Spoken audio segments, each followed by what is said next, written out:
Okay, I'm with Joe Morgan, the digital media manager for Team GB at the Team GB House Family Room. Team GB has its own digital products coming out during the Olympics. Yes, Could you tell us about that? Yeah, so next week we've got a range of products launching on Monday. The first is Team GB Live. So what we found is in the previous Olympics, it's sort of been, the power's been in the broadcasters to tell the fans and the audience what they can consume. Whereas now this is the first Olympics where the power is in the fans to decide what they want to see and what they want to consume and what they want to know about. So we've created this platform, this app, which is going to be both on mobile and also on desktop, which allows people to really get rid of the noise and really make a customized experience for what they want to know and what they want to hear about. So you can choose what athletes you're interested in, what events, what sports, what disciplines, what venues, and you'll get real-time data based on your preferences that you've set. So, for example, you could be sat in the velodrome, for example, and you choose velodrome as your tower, your preference, and you'll get real-time data of split times, results, who's going to be in the final, who's medaling, or you can choose an athlete and you can see a hockey match, for example, and you can see who's scoring in the hockey match, what's the score at half-time, what the teams are. So it allows the users to make a fully customised Olympic experience based on their interests. You know, they could be interested in Team GB as a whole, fine, they can follow the whole of Team GB. Or if they want to make it customised to what they're interested in sports, then they can narrow it down to those sports. Now, the other product we're launching is our real-time fan gallery, because there's been a lot of talk about legacy and involving the whole nation in this Olympics. And I think the main reason behind this product was to allow us to kind of amalgamate all these different experiences that people are having.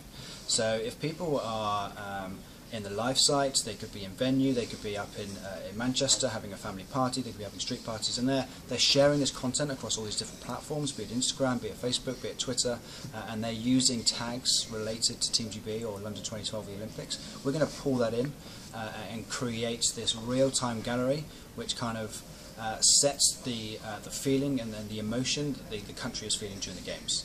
And then this can also be done from geo-targeting.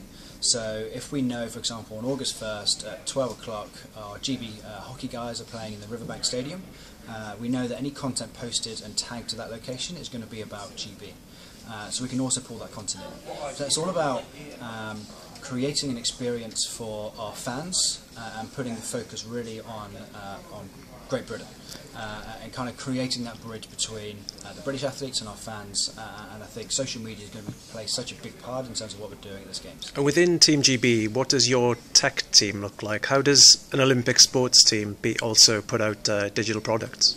So my team, I'll have 3 volunteers during the Games time. Then I'm calling them kind of the social media commentators. So their role is to 24/7 give digital dialogue to our fans of what's going on with Team GB, not just on the field but also behind the scenes. So everything from when goals are scored, when medals are won, when events are about to start, we're using social media in order to keep our fans engaged and informed during the Games time of what's going on for Team GB. So every time a medal's won, within 5 minutes that image is going to be on Getty or on PA. We'll get that content, we'll push that content straight out to our audiences, and we'll let them engage in that content. I think this is going to be the first Games that's told in 140 characters. It's going to be the most tagged, the most liked, the most checked in event the world has ever seen. And I think there's going to be so much noise out there in terms of what all the different partners, the different NOCs, the different broadcasters are doing, that we really want to focus on what's happening from a GB perspective and really get involved with our fans as well. So our role is not just from an athlete perspective but also from a fan engagement perspective. Many of the things you're doing sound suspiciously like the kinds of content that traditionally a media organisation might have put out there. Absolutely. Some of your broadcast rights holders themselves, online newspaper websites, aren't you replicating or replacing some of their traditional roles?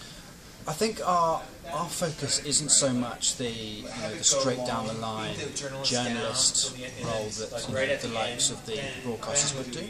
Our kind of unique selling point is more giving that emotive dialogue from kind of behind the scenes. So, for example, let's take a test event we held at the Velodrome a couple of months ago. People like the BBC, PA, etc. They'll put out a standard press release. So Chris Hoy won gold on the Sunday evening. and the standard broadcasters and journalists, they put out a press release with a standard photo, like most would.